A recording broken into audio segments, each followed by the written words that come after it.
Hello friends, and hopefully new friends, friends to be. That'd be good. Yes, time for January's Channel and Me update, I suppose. Yes, it's been it's an interesting day to do it, and even more interesting is that I've got a headache, and I keep thinking I need to take something for it. I'm yet to do so. You think I'd do it before making a video? Logic never been my strong suit, obviously.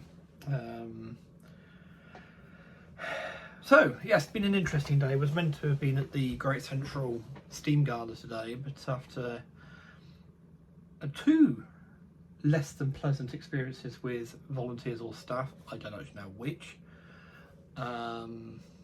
yeah, I came home early. But suffice to say, if you're going to charge for a car park, have someone on the gate. So I drove straight in.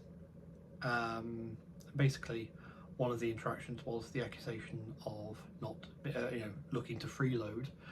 I tried to explain there was no one there. I was going to wait 10-15 minutes, go and have a look to see if there's anyone there by that time, and settle up. I'm going to get a platform ticket. The booking office was closed when I got there as well, but the gates were wide open. So I did have every intention of paying, but the accusation immediately came. It was straight away. Actually, it was straight off the bat. It was what gives you the right to freeload and watch this without paying. It's like one DMU's gone past so far,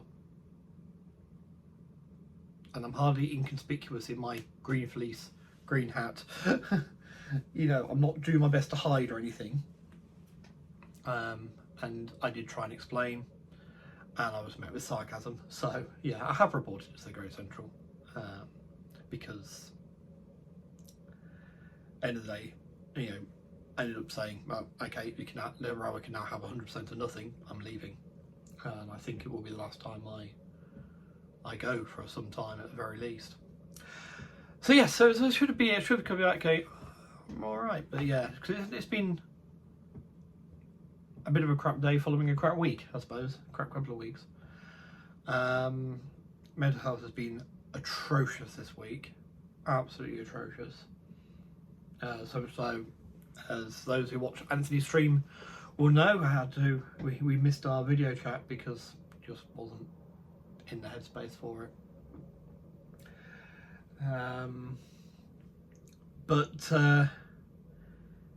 Yeah, so today was meant to be a bit of a reset. They've got the Grange, they've got 062 tank,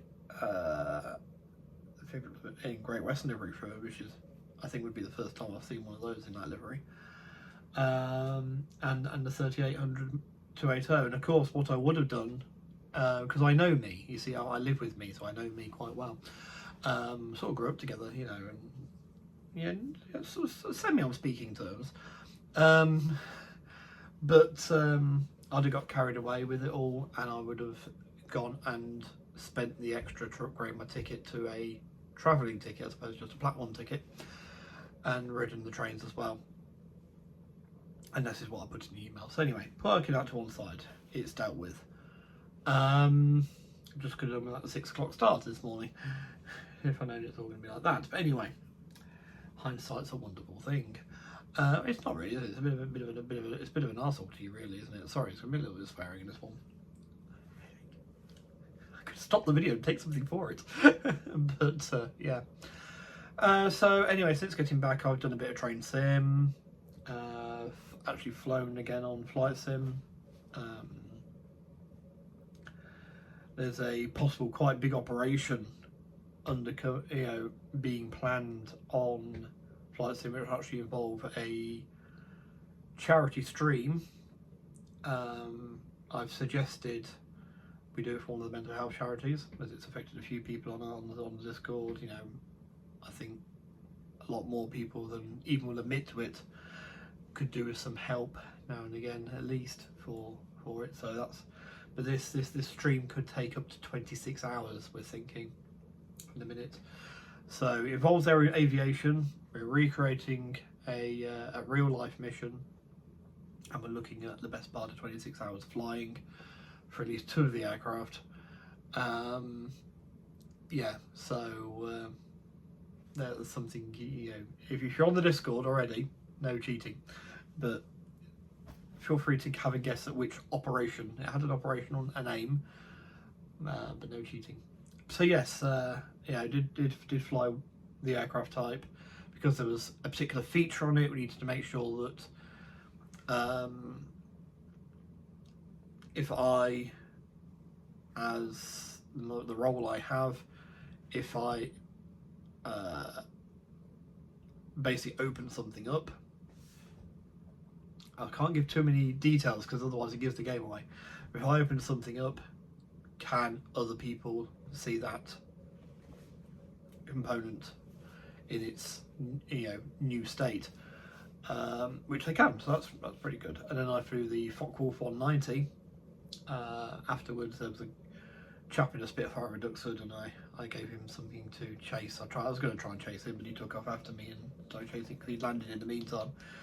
I saw him when I was in the Vulcan. I thought, oh, I'll come back in a 190, and yeah, by the time I'd respawned, he'd landed, but I took off, and but yes, I was taught a lesson in manners. But yes, actually ended up hitting the pet creme just down the road, in between Duxford and Falmere. Yeah.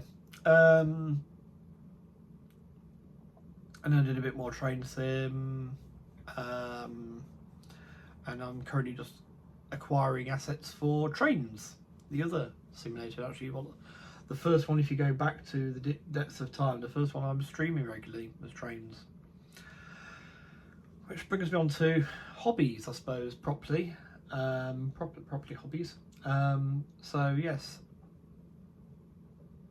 so I have spent some time this month evaluating what I said in the December one, where during the streams where I said, you know, not going to be doing so many railways this year because, you know, I did lots last year, and it's like, yeah, it's Rail 200, this only happens once. I'm going to need to readdress that balance. I think I'm going to be doing more rail things this year after all. I do have some air shows booked already. The Americans air display. Well, it's actually booked. The tickets haven't gone on sale yet, but the day's booked up ready for it. So as soon as the tickets go up, I will book mine because, I mean, there's a IDW member. I'll get it for free for that one anyway. It's well worth your membership. What's it? I've been 4 times to Duxford this year. One more visit. Well, it's £10 a month. It's £10 a month I pay, so that's £120 a year. But we take it starts in January.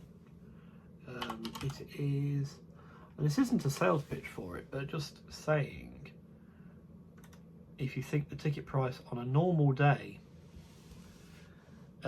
without a donation, for the gift aid, about the gift aid donation, is £26.80. With it is £20.90, but we'll do the £26.80. We'll say we're going for as cheap as possible.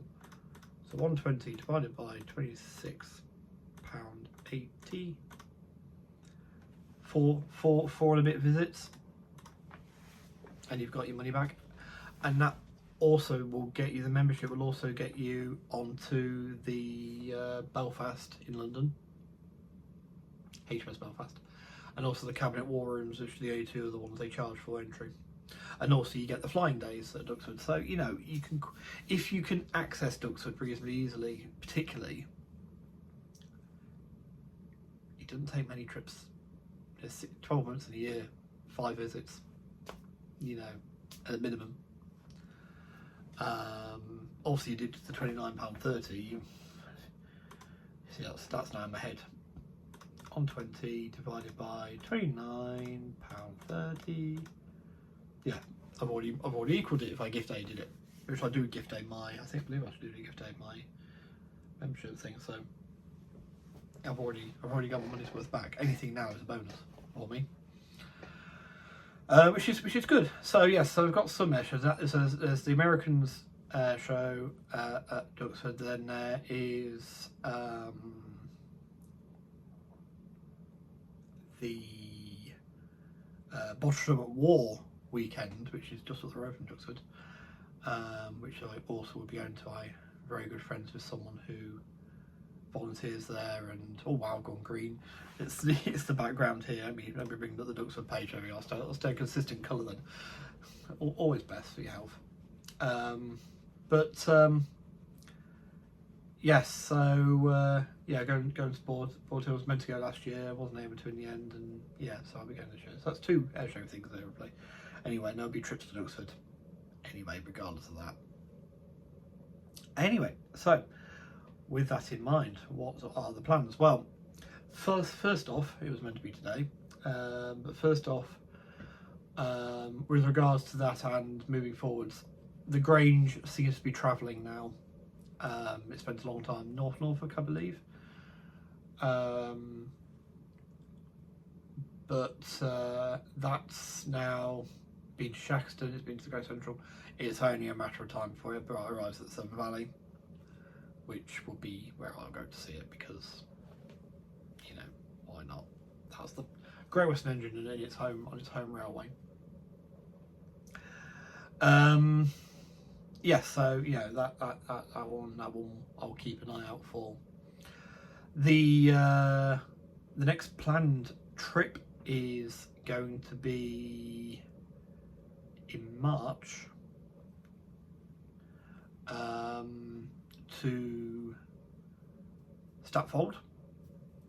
I'll be meeting my fine chum Greg there for a day of narrow gauge goodness. It's their spring steam spectacular. So yes, I'm looking forward to that. And then, rather excitingly, and this brings me around to models,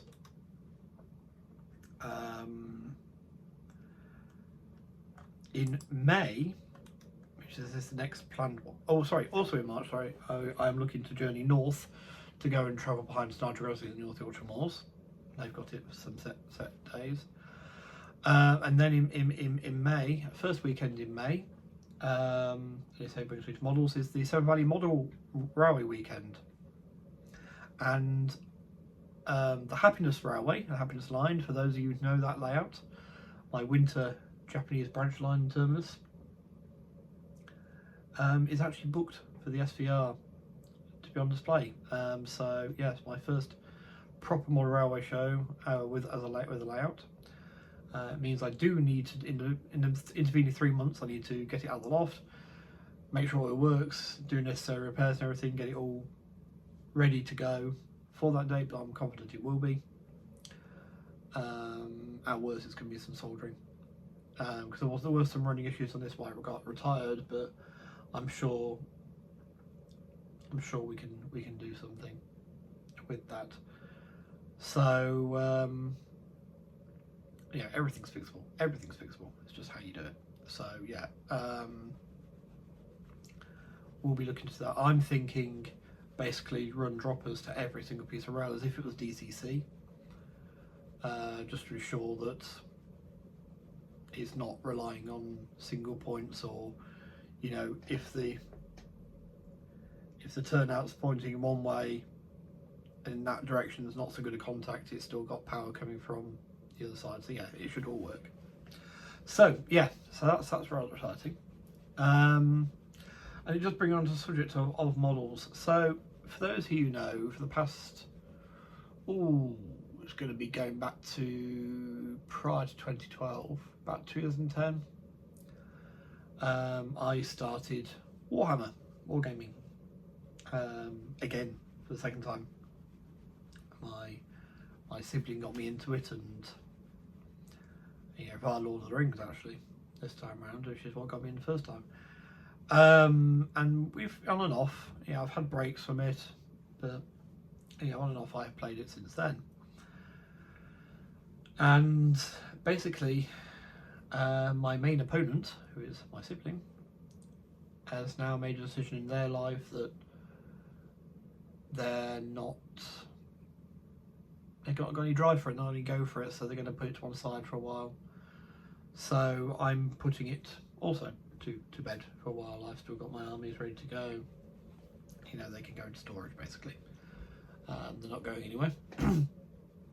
So yes, so that leaves me with a bit more wiggle room and one less hobby in one regard. But this allows me to do something I find rather exciting. I only thought of this past week, one of the few cognizant thoughts I had, if that's the right word even. But anyway, which is I do, after saying for a long time, if I do a British layout, I do want to do a British layout, and I'm finding it easier with the losing. It sounds really weird because it didn't have to be this way anyway, but with losing the Warhammer, I find it a little bit easier to bring in a second country's railway properly. And the way I'm viewing it is in when you collect Warhammer, you've got the Lord of the Rings range. There is the main ones, Lord of the Rings. There is Warhammer Fantasy or Age of Sigmar. I'll name one. That'll annoy some people. And Warhammer 40,000/30,000. Okay. You've got three main settings. You've got a Tolkien-based one. You've got a high fantasy-based one, and then you've got the science fiction high fantasy based one as well. That's the weird thing about 40k is it's more high fantasy than it is science fiction, but there's obviously a lot more. That's what I keep getting told anyway. So if that's wrong, don't kill me. But yeah. But when you do it, so you go, oh, my army for Lord of the Rings is I collect the elves of Rivendell. My army for Warhammer Fantasy is I collect dwarfs. Back in the day. And for 40k, I've got Space Marines because, or you know, Adeptus Sororitas, you know, because I am a son of the Imperium. Still, yeah, Ave Imperator. That'll mean something to Anthony at least, hopefully. The double-headed eagle of the Aquila is the symbol for it. If you look at Games Workshop, you'll see a double-headed eagle. It's how they do it in the books and things. But anyway,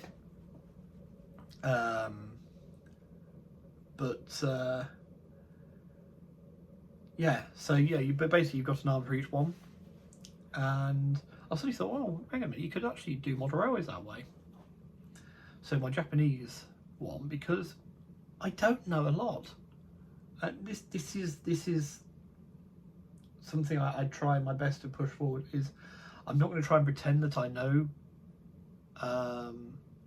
what I'm talking about half the time with the Japanese trains. I collect the ones I like. It's a really shallow way of doing it, and often an accusation made against half the population of the world is they choose things based on colour and things only, but hey, guilty as charged. You know, steam engines, I always love steam engines, so I will always have more steam locos. I have a vague grasp of what should run together in era-wise, but parts of the country I don't know. And it's actually something I felt I've had a little bit of imposter syndrome about it. That was the phrase I used when talking to someone else, and it's sort of almost like I've got these, but I don't deserve to have these. You know, I'm an imposter. I don't belong, because even like looking at forums where there's other English speakers that collect Japanese trains and stuff, that I'm going, I don't know half this stuff.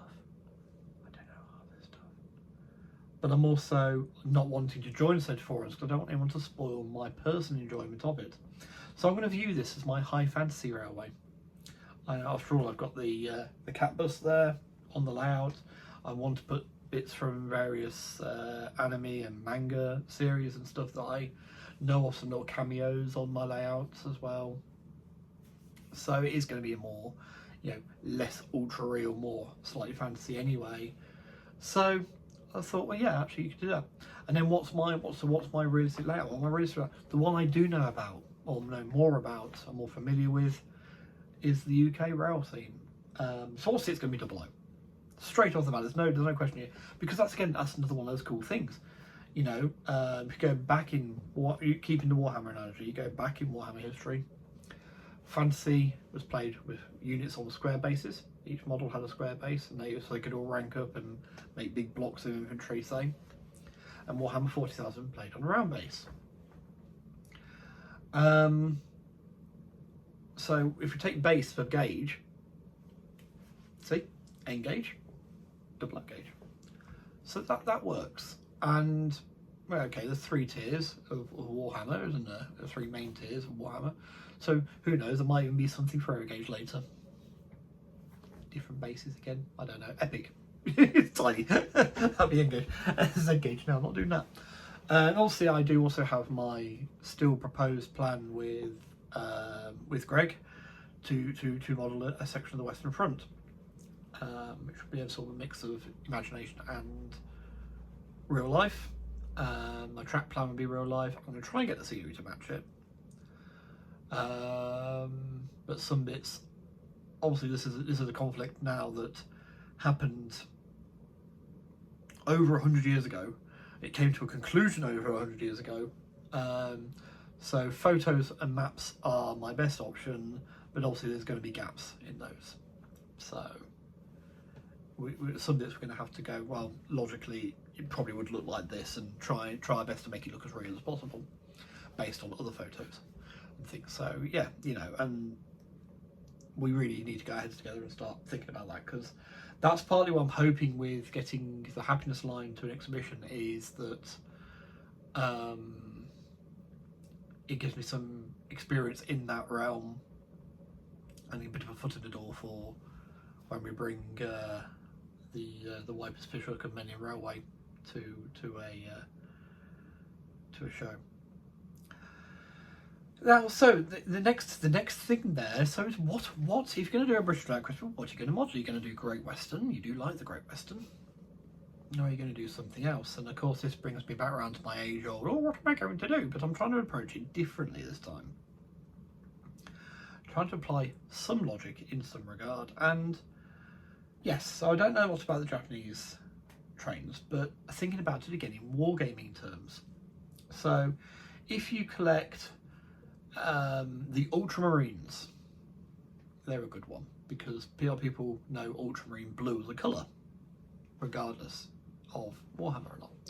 So they are painted. They're in all their armour. You know, these are the sci. This is the sci-fi one. So a Space Marine, you can imagine he's got a big helmet on. He's got massive body armour. It's all safe to be walked. You know, if you're in space atmosphere as well as different planets and things. Imagine Buzz Lightyear, but he's got a full helmet with only eye lenses rather than a clear visor. There we go. But he's painted blue. They're painted all blue with gold trim. Okay. So you come to do your fantasy army, and you might pick another army and go, oh yeah, I'd like to do them, and I'd like these blue ones. Now it could be you just really like painting blue, and that's fine. That's cool. But one of the questions we'd always ask, you know, sort of spitball ideas, to, you know, just go, I'm thinking about doing these, and then do you really want to be painting all that blue? Do you really want lots of blue? Or do you want to do a different colour? Would you want to do an army that needs a lot of red or a lot of green or something else? And sometimes you go, yeah, actually, when I painted those 6 quads, the blue started to get on my nerves a little bit. Yeah, it would be nice to have a break, have something to be a break from it. So applying that logic again to the railways. Well, Japanese steam locos, largely designed by a small group. So they all have a big linear heritage to them. A look, as a style. They look very similar. And this is true on the Great Western, of course. It's something it's known for, something it's famous and slightly infamous for. It's, you know, the detractors will say they all look the same. And yes, you know, to the layperson, a Hall and a Saint will look identical.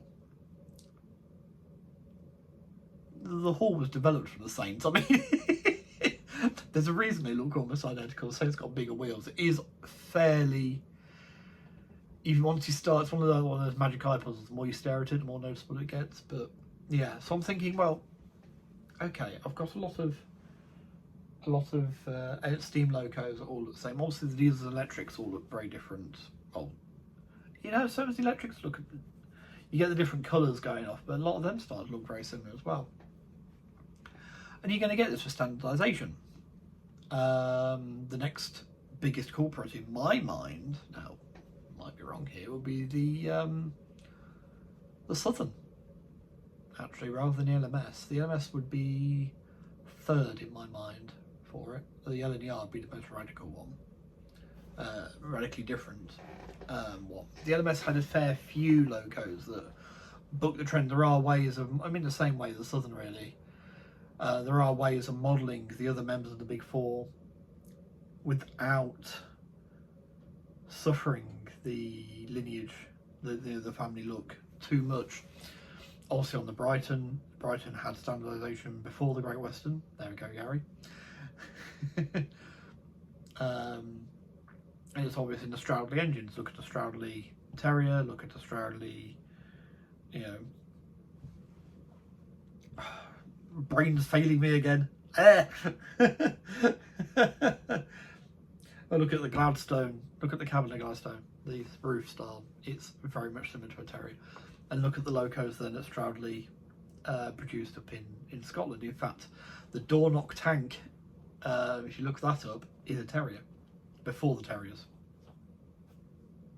Okay, first. So, you know, but, so, yeah, there is a very strong family feel on the Brighton. The London South Western, you get away with a bit more. The South End Chatham, there's a bit of a family feel, but again, there's a variation in how each engine looks. So yeah, and the LMS, it's mostly the Midland side that will do it. The L&W, there's a family feel, but the locos do look quite different from each other. It's only when they have shared parts, like though they weren't actually used by the L&W, the design, the 380 class does very quickly resemble a Super D tank engine. With an extra, you know, with a bogey wheels under the bunker. So yeah, you know, there is that, and then obviously you got the Fowler LMS designs adding onto the Midland ones with that strange smoke box door that they liked, where you had to actually undo all the bolts around the edge before you could open it, rather than having a dartboard in the middle. You know, a clock face, depending on what you want to call it, you know, door handles.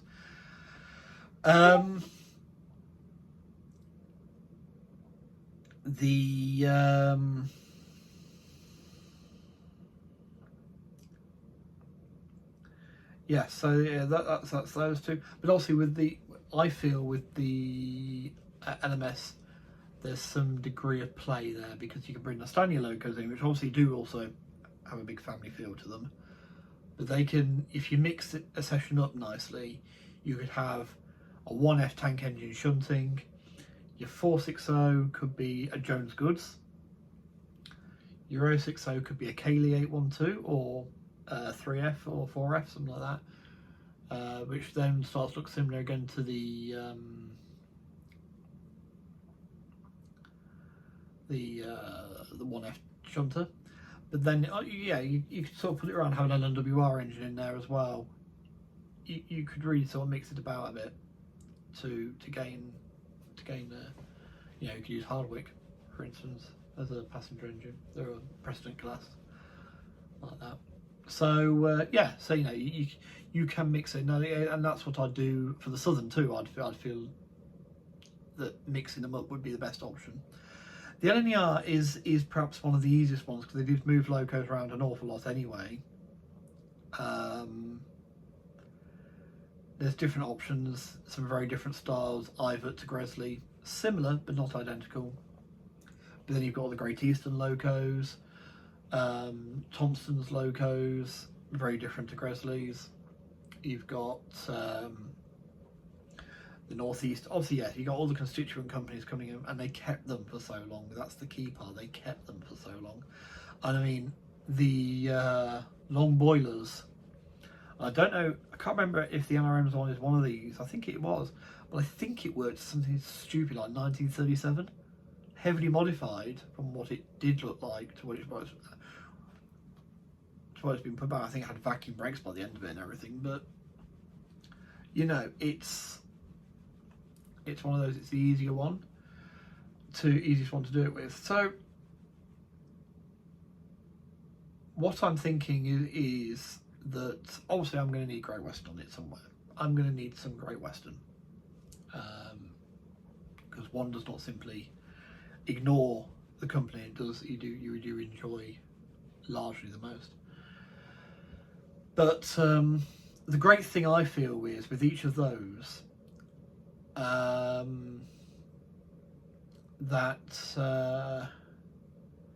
you can still bring the GWR in quite easily. The LMS and Great Western met around Birmingham and that sort of area, and Wales, and Bristol, and there's plenty of beings in there. The LNER met the Great Western most famously at Banbury.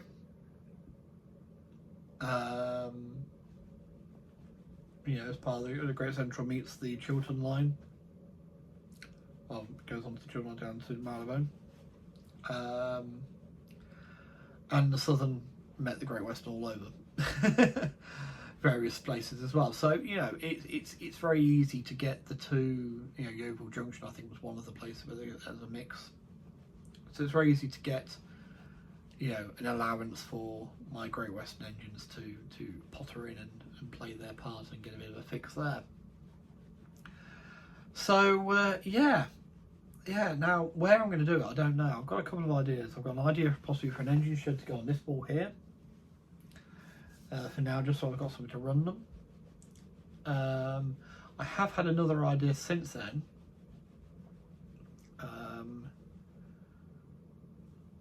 I mean, it could work. I've just had another idea, you see. Let's have a fooder yard over there. Bit of track that's removable here, but more of a bridge style. So I can still access the keyboard and mouse if I need to do anything on the computer quickly while it's up. But actually, when the baseboard for the layout here is constructed, have a tunnel at the back and a section on top for a double lap, a bit like it used to be before I took it all away again. But I don't think I will. I think it's something I'm going to have to look for. I think the engine shed idea is not bad here, or possibly might even get a little branch terminus there and have the fooder yard here to have it curve around that way. It's a possibility. You just have to see what it fits in. I'll get something in to run them. But yeah, so that's where we are there. So yes, more trains this year than I thought it was going to be, and definitely looking forward to working out which railway I want to do now. So I'm sort of looking at things a bit differently, trying different things out. That's why I'm playing a lot of Train Sim and that now. The only thing about the LNER is I can't understand why so many whistles are so bad on the recordings for those. So if you hear like the Flying Scotsman's whistle from back in older footage, it's a lot more crisp and clear and full than the sort of sore throat it seems to have in a lot of the DCC model recordings I have seen.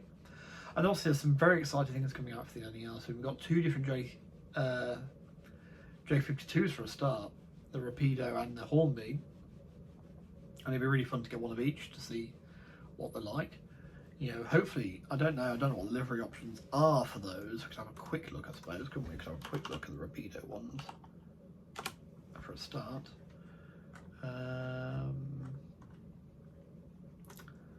Of course, the LMS, you've got the Jones Goods. Or the only ones left are the LMS liveried ones on the Rapido's website. But yeah, see, that's something again you could make it a lot different there. But anyway, locomotives, J52s. What liveries have we got? So you've got L and NER, LNER both lined, LNER plain, Northeastern plain black. Also a semi-British Railway style number there. And of course the Great Northern green ones. Can we see what Hornby are doing for theirs? So I was wondering if one of them would be doing a transitional one. No, so that's doing plain black, early BR, and a Great Northern J13.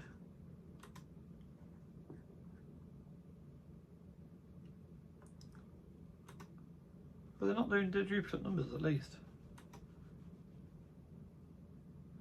You could have 4225 and 4226. You could have 4225 from Hornby and 4226 from Rapido.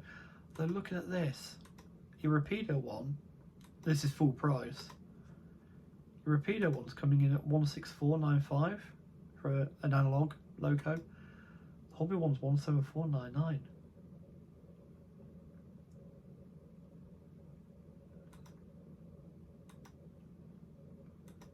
How do they get it right? Another 10 quid on top. A little bit more than 10 quid on top. But yeah, so, oh sorry. How that was I? So yes, so, you know, there's some exciting prospects, but I'm not going to try and jump in 2 feet first straight away. I'm going to let myself see where I am with things. Obviously the Great West is a huge call, but like I say, it would be nice to have some variation in classes. If the Grange wasn't, if the Saint wasn't so much, it could be a real temptation to try and model a slightly earlier period of the Great Western where there was more variation. But I find over £200, even with shop discount, extortionate for a 460. I don't know what the Black 5s have cost, I will admit. If I just have a look on brands, where's Hornby? Class, can we get Black 5, is that?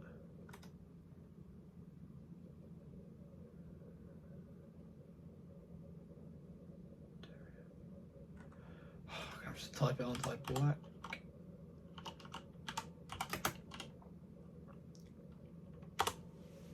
Black 5s. So that's still 217 from Hornby directly. Sorry, not from Hornby first. Glasgow Highlander here is 217.50. 460. Yeah. I don't know. Obviously with the Black 5 there is the options for getting second-hand ones, which still look great to me, to be honest. Looking here, you know, 265 with the turbo motive. Prices are going up, so that's going to play some factor in it, because I don't want to be going nuts. So I'll play sensible, I think. Let's have a look here. So can we see what they are? Category, steam locomotives. So yeah, that B4's a joke. Sorry, that is a joke. But everything has crept up a bit. I know there's costs involved and everything, but when you're paying £206 for the T9, you're questioning bits. 130 for the S15, so that's a 460 for 130, and a 440 it's older than the S15 model, 206. Again, very sensibly priced here. The J15, 125.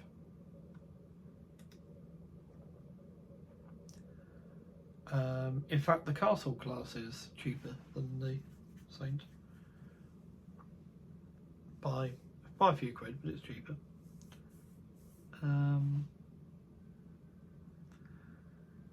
Yeah, I don't know. I'd like a Saint still, but I will be looking at the pre-owned stuff a lot more. You know, going to shows, looking for things there, and just seeing what we can do. But yeah, so if anyone's got any, basically, here's a good option, I suppose. If anyone's got any thoughts on what I've said, you know, if you agree, if you disagree, I'd like to hear why. I know there's going to be the things of it's your railway, you choose what you want. Yep, I fully get that. Yeah, I will say I am leaning, perhaps I suppose I am leaning a little bit more towards the LNER out of the options. The Southern would be good, but only push against that because I've got some SECR liveried things. One of those started out Southern. Yes, I could take my paint off, put it back into black again. I guess. I suppose I could. So Southern or LNER. Now, the only thing with the Southern is, of course, you could lose out Mr. Buddy's locos in there. In the form I like the most, which is rebuilt, but I suppose you could just use them in as on get some rebuilt ones. But yeah. Let's hear it. Let's see your fight your comments. This video's gone on long enough. But yes, so obviously you had the DMU at the beginning. That's the decision I made while I was filming, and you're gonna have there's another little clip of it at the end there, so just as a thank you for sticking around. So anyway, yes, so that's where we are. Look forward to more trains. Obviously, will still be some aircraft content, but not as heavy as what I thought. So bad luck, Jake. You may not escape me at railways yet. Right. Stay care, stay safe, be well. Remember, it's good to talk. Don't suffer in silence. And I'll speak to you all in another video. Bye.